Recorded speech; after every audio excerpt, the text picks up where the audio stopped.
खुलुमबाय आं माइनाव बसुमतारी गिबियावनो बर' रादाब नायगिरि नोंथांमोनखौ आंनि चेनेलाव बरायबाय लोगोसे गोजोन फुंबिलिनि गाहाम हामलायथि बावहरबाय नोंथांमोननि थाखाय लानानै फैबाय आं गोदान मोनसे रादाब नोंथांमोना भिडिअखौ अननानै जोबजासिम नायलांदो। दिनैनि गिबि खौराङाव दङ माहारियारि थाखोनि गेलेनायाव क'क्राझार सोहोरनि सानै लाइमोना जाफुंसार जानो हादों। मख'नो गोनांदि हादोरनि जम्मु काश्मीराव खुंफुंनाय 69थि नेशनेल स्कुल गेम्स टाइकान्डुआव क'क्राझार सोहोरनि सानै हिनजावसा स्मृति बसुमतारी आरो सिनायथि बसुमतारी बिथांमोना ब्रन्जनि मेडेल देरहाबोनो हानानै बिटिसि हालामखौ गोग्गानाय खालामदों।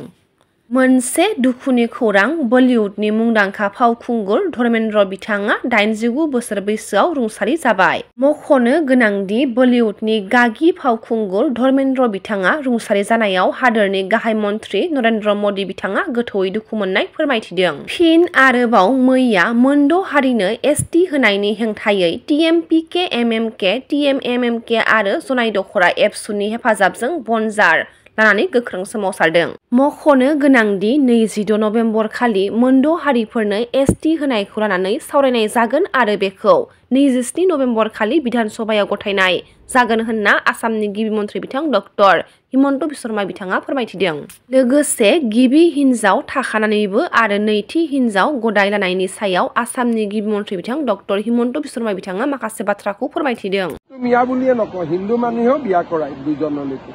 বহুত কেছ আমালৈকে আহি থাকে আৰু প্ৰথম গৰাকীৰ পিছত বহুত অত্যাচাৰ কৰে। তো মিয়া বুলিয়ে নকওঁ হিন্দু মানুহেও বিয়া কৰায় দুজনলৈকে বহুত কেছ আমালৈকে আহি থাকে আৰু প্ৰথম গৰাকীৰ পিছত বহুত অত্যাচাৰ কৰে। বিবাহ বন্ধ কৰাৰ পোষকতা কৰিছে টাৰ্গেট মিয়া নেকি? টাৰ্গেটত মিয়া বুলি মই নকওঁ কিন্তু মিয়াও টাৰ্গেটত নিজে নিজে পৰি যাব কিন্তু টাৰ্গেটটো মিয়া বুলিয়ে নকওঁ হিন্দু মানুহেও বিয়া কৰায় দুজনলৈকে বহুত কেছ আমালৈকে আহি থাকে আৰু প্ৰথম গৰাকীৰ পিছত বহুত অত্যাচাৰ কৰে কিন্তু মিয়াৰ মাজত অলপ বেছি কিন্তু হিন্দুৰ মাজতো নাই বুলিতো ক'ব নোৱাৰো। जायखिजाया जाहोनाव मोनद' हारिनो एसटि होनो मोना होनना दावराव देख्रेब नार्जारिया फोरमायथिदों। आसामनि गासै ट्राइबेल मन्थ्रि एमएलएफोरखौ हेंथा होनो खावलायहरदों दावराव देख्रेब नार्जारि बिथाङा। आङो गासिबो खौरां बुथुमगिरिफोरखौ बरायनाय जाबाय आरो लोगोसे रायजो राजाफोरखौ बयबो खुलुमहरबाय जे आं दिनै माखासे खोब गोनांथार पइन्टसफोरखौ लानानै रायजो राजानि सिगाङाव बाथ्रा बुंथिनो थाखाय आङो खौरांगिरि मेलखौ लिंनाय जादों। दा गोनां खौराङा जाबाय बावैसो सिगां भारतनि इलेक्सन कमिसन भारतनि इलेक्सन कमिसना आसामाव स्पेसियेल मोनसे रिभिजन भटार लिस्ट बानायफिननायनि सोरखौबा दाननाय बा सोरनिबा हाबै भटार लिस्टआव हाबैफोरखौ नाम थिसननाय बेनि थाखाय स्पेसियेल रिभिजन मोनसे फोसावथि हरदों। दा बे फोसावथिखौ जोङो बड'लेण्ड जनजाति सुरक्षा मन्चआ दुंब्रुद गोसोयै बरायदों आरो लोगोसे जोङो भारतनि इलेक्सन कमिसनारखौ जों खावलायहरदों जाहाथे बे स्पेसियेल रिभिजनजों जागोन आसामाव भटार लिस्ट सोदांनाय बेयाव जाहाथे बे ट्राइबेल बेल्टआव इसिबां जे नन प्रटेक्टेड क्लासनि मानसिफोर हाबनानै दं इलिगेल भाबै हा आवग्रिनानै दङ बिसोरनि नामखौ जाहाथे दानो बिसोरखौ जाहाथे भटार लिस्टनिफ्राय आउट खालामो जों बेनि थाखाय जों इलेक्सन कमिसनखौ जों रिकुवेस्ट खालामदों। जिहेतु जायफ्रा ट्राइबेल बेल्ट ब्लकआव थानो मोना जाय सुबुंफ्रा ट्राइबेल बेल्ट ब्लकआव इलिगेल भाबै हाबनानै दं बिसोर जिथु इनक्ल'जार्स बिसोर इलिगेल बिसोरखौ बेयाव थानो होनो नाङा बिसोरखौ होखारनांगौसो आयेनाव रोखा रोखा दं। Assam land revenue regulation act 1886 आरो बिनि सोदांनाय 1947 हिसाबै जिसिबां बेल्ट ब्लकआव हाबनानै दं बिसोरखौ फुरुन हरनायसो बाथ्रा रोखा दं। बेनिखायनो बिसोर जिथु बेल्ट ब्लकआव थानो मोननायनि जिथु अधिकार गैया आयेनाव मोन्थाय गैया बेनिखायनो बिसोरखौ भटार लिस्टआव नाम सोनानै इलेक्सन फाथियोब्ला बे इलेक्सना डेम'क्रेटिक जाया बे बे आनडेम'क्रेटिक बे इलिगेल बियो आरो ट्राइबेलफोरनि सायाव इनजास्टिस खालामनाय जायो अननाय खालामनाय जायो बेनिखायनो डेम'क्रेटिखौ रैखा खालामनो थाखाय आरो ट्राइबेलफोरनि अधिकारखौ ट्राइबेल मोनथायखौ लाखिनो थाखाय जोङो भारतनि चिफ इलेक्सन कमिशनार बेनो जोङो डिमान्ड हरबाय जोङो दाखालिसो नैबे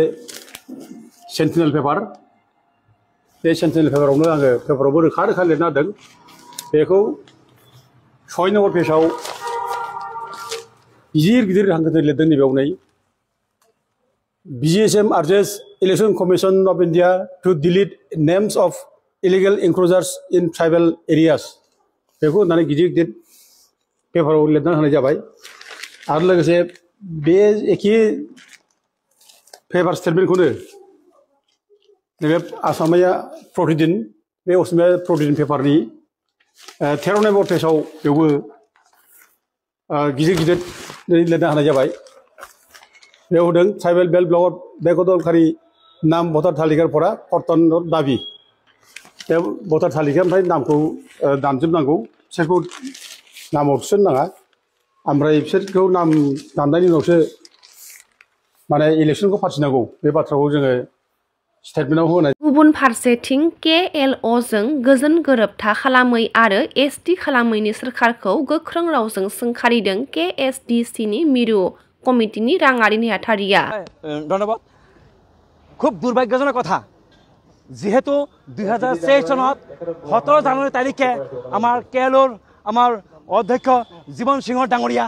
আৰু লগতে আমাৰ KLOৰ কেন অধ্যক্ষ আমাৰ DL কুজ ডাঙৰীয়া লগতে ভাৰত চৰকাৰ আমাৰ লগতে আমাৰ শান্তি চুক্তি সম্পূৰ্ণ হয় আৰু শান্তি চুক্তি সম্পূৰ্ণ হোৱাৰ পিছতে দেখা যায় যে আজি 3 বছৰ পৰা উকলি গ'ল কিন্তু আজিলৈকে এই শান্তি চুক্তি আমাৰ সমাধান কৰা নাই চৰকাৰে আজি শান্তি চুক্তি কিয় আজি সমাধান কৰা নাই যেহেতু আমাৰ শান্তি চুক্তি প্ৰাপ্য অধিকাৰৰ কাৰণে আমাৰ এইখিনি আমাৰ দাবী আছিল কিন্তু আজিলৈকে কৰা নাই এইটো আমি অসম চৰকাৰক আমাৰ কেন্দ্ৰীয় চৰকাৰক আমি ধিক্কাৰ জনাইছোঁ আমাৰ যেহেতু আমাৰ দাবী আমাৰ এইখিনি আমাৰ প্ৰাপ্য আদায় আমাৰ লাগিবই কাৰণ যেহেতু শান্তি চুক্তিৰ মাধ্যমেৰে আমাৰ জাতিৰ উদ্ধাৰ কাৰণ যেহেতু দেখা যায় যে আজি NDFB আজি বেলটিয়ে আজি যেনেকে চৰকাৰে আজি আলোচনা কৰি ধুনীয়াকে ইহঁতে এটা পৰিৱেশ আনি দিছে সুন্দৰকে ইহঁতে ৰক্ষণাবেক্ষণ কৰি পেলাই সন্মানে তেখেতসকলক এই মৰ্যাদা দিছে আৰু আমাৰ KLOৰ সংগঠনৰ জীবন সিংহ আৰু DL কুজক কিয় সেই সন্মানটো দিয়া নাই আমি ধিক্কাৰ জনাইছোঁ আমি কেন্দ্ৰীয় চৰকাৰক এই অতি পলমে কম দিনৰ ভিতৰতে 2026 আগতে যদি আমাৰ KLOৰ শান্তি চুক্তি লগতে আমাৰ কুচাতপন্থী জনসকলৰ ক্ষমতা পুনৰুদ্ধাৰ আৰু জনতিকৰণ লগতে ভাষা যদি আমাক নিদিয়ে তেতিয়াহ'লে আমি অসম আমাৰ স্তব্ধ কৰি দিম আমাৰ জাতিৰ কাৰণে আমাৰ যদি মৰিব লাগে মই যাম কিন্তু KLOৰ শান্তি চুক্তি লগতে আমাৰ পৃষ্ঠক আমি আদায় চৰকাৰৰ পৰা আমি আদায় কৰিমেই এইটো আমাৰ আজি এই গণসংখ্যাৰ কাৰ্যসূচীত মই এইখিনি মই স্পষ্ট আপুনি শুকুৱাই দিছোঁ অসম চৰকাৰক